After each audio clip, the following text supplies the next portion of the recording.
I call on the representative of Armenia. J'invite le représentant de l'Arménie à intervenir. Thank you, Mr. President. Merci, Monsieur le Président.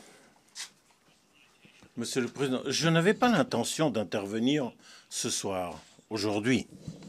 En fait, je me vois contraint de le faire à la suite des accusations portées par le ministre des Affaires étrangères de l'Azerbaïdjan. Je vais commencer par citer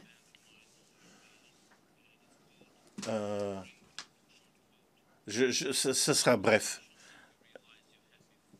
Vous avez l'impression d'avoir déjà eu une conversation. Est-ce que vous avez l'impression que vous savez ce qui va être dit? Parce que vous savez que vous l'avez déjà entendu et ça semble un peu surréel.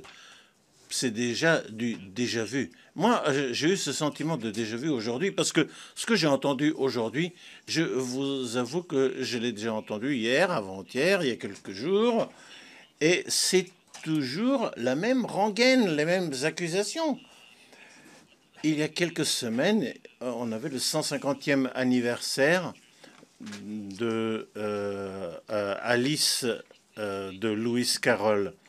Or, ce qui a été dit aujourd'hui était exactement de cette même fable. Tout a été inversé, rien n'était clair, tout était à l'envers.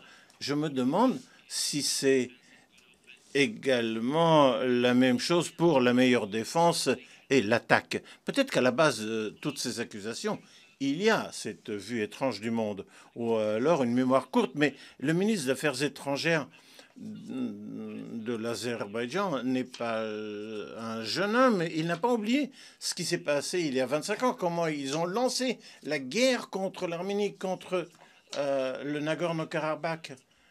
Mais bon, personne aujourd'hui n'a le droit de dire la vérité en Azerbaïdjan.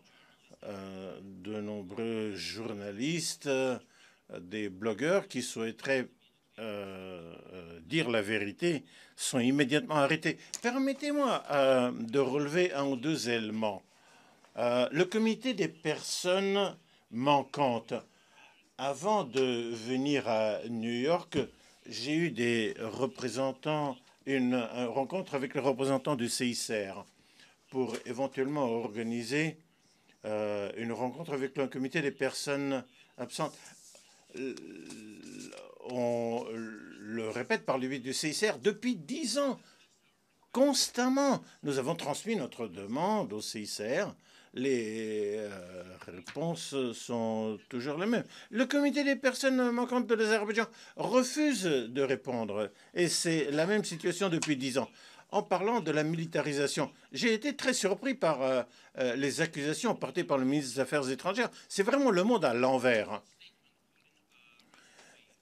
Récemment, le président a appelé l'Arménie, y compris sa capitale Erevan, sa propre terre, its own land. C'est horrible.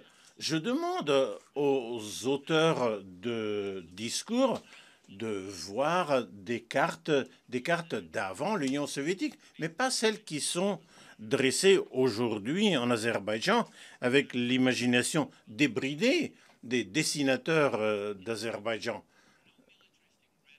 Aucune rhétorique militaire n'est acceptable ou n'est logique.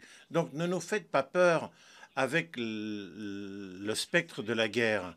C'est l'Azerbaïdjan qui a essayé de détruire la population de l'Arménie. C'est pour ça que vous avez perdu. Pensez plutôt à des négociations fondées sur le compromis. L'Azerbaïdjan a probablement également oublié que les Moudjahidines et d'autres mercenaires travaillant dans l'armée azerbaïdjanaise contre l'Arménie ont tué des civils pacifiques. Peut-être que le ministre de l'Azerbaïdjan ne sait pas que des centaines de ses citoyens luttent pour ISIS et se trouvent à la frontière du Nagorno-Karabakh. Si l'Azerbaïdjan voulait la paix, il permettrait des observateurs étrangers le long de la ligne de contact pour qu'il y ait un organe impartial qui dirait qui est responsable des violations du cessez-le-feu. Mais ça, il ne le permet pas. Le ministre des Défenses a toujours confirmé sa volonté de le faire, donc de mon pays, de l'Arménie. Je vais en conclure, paraphraser ce que l'Azerbaïdjanais a dit. Le Nagorno-Karabakh n'a été et ne sera jamais partie de l'Azerbaïdjan tant, quel que soit le nombre de fois ils le répéteront. Et je reprends ce qu'a dit le représentant de la Turquie ici. Il a dit que les grands conflits de la région ne sont pas réglés. La Turquie est déterminée à poursuivre ses efforts pour faciliter un règlement pacifique à ce conflit sur la base du respect pour la souveraineté, l'intégrité territoriale et l'inviolabilité des frontières internationalement reconnues. Et qu'en est-il du droit des peuples à l'autodétermination? Je pose la question. Si telle est la position de la Turquie, je peux vous assurer que personne ne peut faciliter une solution fondée sur des démarches prédéterminées